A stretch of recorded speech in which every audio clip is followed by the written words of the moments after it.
Hello student, नमस्कार। आज हम कक्षा 11वीं के हाल ही में संपन्न हुआ प्री बोर्ड एग्जाम 2023-24 का विषय हिंदी का पेपर सॉल्व करने जा रहे हैं। ठीक है ना।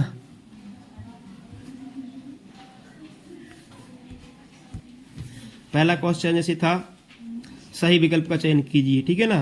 अक्क महादेवी के नाम में अक्क कन्नड़ भाषा का शब्द है, इस शब्द का क्या अर्थ होता है? तो इसका सही आंसर हो जाएगा बा नंबर का बहन। अक्क का मतलब होता है बहन। क्वेश्चन नंबर 2 है, इसमें देखेंगे छंद में अल्प विराम को क्या कहते हैं? तो इसमें छंद में अल्प विराम को यति कहते हैं। अगला देखेंगे पाथेर पांचाली फिल्म की शूटिंग का काम कितने वर्ष चला? तो इसका सही आंसर हो जाएगा 2.5 साल। रचना के आधार पर वाक्य कितने प्रकार के होते हैं? तो इसमें सही आंसर क्या हो जाएगा? रचना के आधार पर वाक्य 3 प्रकार के होते हैं। अगला है, कुचिपुड़ी नृत्य का संबंध किस राज्य से है? तो कुचिपुड़ी नृत्य का संबंध आंध्र प्रदेश राज्य से है। अगला है, सर्कुलर को हिंदी में क्या कहते हैं? सर्कुलर को हिंदी में परिपत्र कहते हैं। इसके बाद क्वेश्चन नंबर 2, इसमें स्थानों की पूर्ति दी हुई है। इसमें देखेंगे हम, रीतिकाल का प्रमुख रस खालिस्तान है, तो क्या हो जाएगा इसका सही आंसर? श्रृंगार रस। दूसरा है, पेट में चूहे कूदने में खालिस्तान शब्द शक्ति है, तो इसका क्या हो जाएगा? लक्षणा शब्द शक्ति, इसका सही आंसर हो जाएगा। मियां नसरुद्दीन खालिस्तान मसीहा थे, तो काय के मसीहा थे? नानवाइयों के मसीहा। अगला, संस्कृत भाषा में हिंदी में बिना परिवर्तन के आए शब्द खालिस्तान कहलाते हैं, तो क्या कहलाते हैं? तत्सम कहलाते हैं। तत्सम कहलाते हैं। इसके बाद अगला देखेंगे, क्वेश्चन नंबर 2 का अगर हम 5वां देखें तो कोई की खुदाई का काम खालिस्तान कहलाता है, तो कोई की खुदाई का काम क्या कहलाता है? छेजा कहलाता है। हिंदी का पहला साप्ताहिक पत्र खालिस्तान है, तो इसका सही आंसर हो जाएगा उद्दंड मार्तंड। अगला देखेंगे क्वेश्चन नंबर 3 में, निम्नलिखित के सक्षम सत्य या असत्य लिखिए। क्वेश्चन है, निर्मला पुतुल का जन्म आदिवासी परिवार में हुआ था, तो बिल्कुल सही है, ये सत्य हो जाएगा। अगला, छंद में गणों की संख्या 9 होती है, ये गलत है क्योंकि छंद में गणों की संख्या 8 होती है। अगला है, गलता लोहा पाठ के लेखक शेखर जोशी हैं, यह बिल्कुल सत्य है। अगला, प्रत्यय किसी शब्द या शब्दांश के पहले प्रयोग होते हैं, तो यह क्या है? असत्य।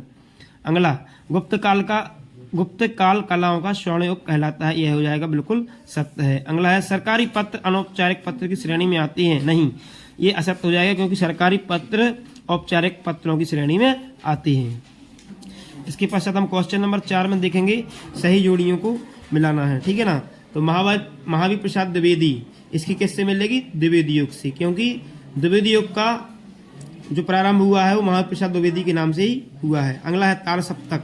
तार सप्तक का क्या हो जाएगी सही जोड़ी? प्रयोगवाद, क्योंकि तार सप्तक का जो प्रारंभ किया था वह अज्ञेय द्वारा किया गया था, जो प्रयोगवाद के जनक कहलाती है। अगला है, मन्नू भंडारी, इनकी रचना क्या है? मैं हार गई। शब्द के अर्थ व्यापार, इसका सही हो जाएगा शब्द शक्ति। शुभकामनाएं आशीर्वाद, तो किस प्रकार का वाक्य होता है? यह इच्छावाचक वाक्य होता है। अगला है, कूटीकृत, इसको एनाकोडिंग बोलते हैं। अनुपम मिश्र, इनकी रचना क्या है? राजस्थान की रजत बूंद। ठीक है। इसके बाद हम देखते हैं क्वेश्चन नंबर 5 में, निम्नलिखित प्रश्नों के उत्तर एक वाक्य में लिखिए। ठीक है। तो पहला क्वेश्चन है, अक्क महादेवी की आराध्य देव का नाम क्या था? तो इनके आराध्य देव का नाम था चन्न मल्लिकार्जुन, जिसका अर्थ होता है शिव। अगला है, पंडित राज जगन्नाथ के अनुसार काव्य की परिभाषा। तो रमणीय अर्थ प्रतिपाद का शब्द, अर्थात रमणीय अर्थ में व्यक्त करने वाली शब्दावली को रस कहते हैं। अगला है, किसान सामान्यतः भारत माता का क्या अर्थ लेते हैं? तो हिंदुस्तान की धरती से इसका अर्थ होता है। अगला है, भारत मित्र के संपादक का नाम लिखिए। तो भारत मित्र के संपादक कौन है? बालमुकुंद गुप्त। बाएं हाथ के धनुर्धर को क्या कहते हैं? एक शब्द में लिखिए। तो वाम हस्तक कहते हैं, जो एक हाथ का धनुर्धर मतलब बाएं हाथ का धनुर्धर होता है। कुमार गंधर्व का वास्तविक नाम क्या है? कुमार गंधर्व का वास्तविक नाम शिवपुत्र सिद्धराम कोमकाली है। इसके बाद लास्ट बात देखें, संपादन के लिए पालन किया जाने वाला एक सिद्धांत। तो इसका सिद्धांत क्या है? पहला, सामयिक घटना पर अग्रलेख करना। ठीक है। इस तरह से यह वैकल्पिक क्वेश्चन है। इसके बाद हम अगला क्वेश्चन 19 नंबर क्वेश्चन देखेंगे, जिसमें आपके गद्यांश आया था। सारे क्वेश्चनों को सॉल्व करने में वीडियो बहुत लंबी हो जाती है, इसलिए हम मुख्य क्वेश्चन देखते हैं। छोटे छोटे प्रश्न थे जो 2 नंबर के थे, वो आप लोगों ने भली भांति कर लिए होंगे क्योंकि उनको अपन ने अच्छी तरह से रिपीट कर लिया था। इधर देखें 19 में, मनुष्य के लिए जीवन कब उत्सव बनता है? ठीक है ना, तो कब बनता है? जब वह खतरों को चुनौती समझकर झेलता है। अगला है, उपरोक्त गद्यांश का शीर्षक लिखिए। तो उपरोक्त गद्यांश का शीर्षक क्या है? जीवन का अर्थ।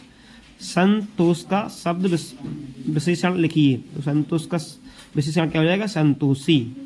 इसके बाद हम देखते हैं आपृत पद्यांश। आपृत पद्यांश में हम पहला क्वेश्चन देखेंगे कि शत्रुंजय का क्या अर्थ होता है? शत्रुंजय का अर्थ होता है दुश्मन पर विजय प्राप्त करने वाला। उपरोक्त काव्य का शीर्षक लिखिए। तो क्या है? निडर जीवन। उपरोक्त पद्यांश का 1/3 शब्दों में सारांश। सारांश थोड़ा बड़ा हो जाता है इसलिए इसको अपन छोड़ देंगे। इसके बाद क्वेश्चन नंबर 20 देखेंगे, इसमें पद्यांश आया था, हम तो एक एक करिए ना। तो यह है कबीर के पद नामक पाठ से लिया गया। इसकी कवि कौन है? कबीर। और जो अथवा में है वह सबसे खतरनाक नामक पाठ से आया है, जिसके कवि कौन है? पास है।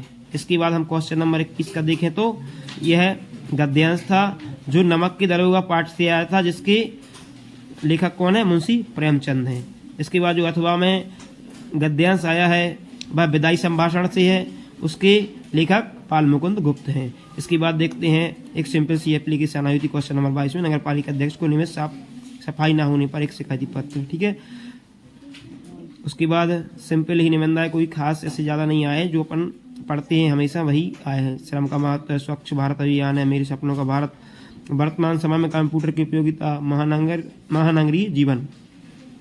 इस प्रकार से है आज हमने जो हाल ही में हुआ है प्री बोर्ड का पेपर कक्षा 11 का, उसको सॉल्व किया।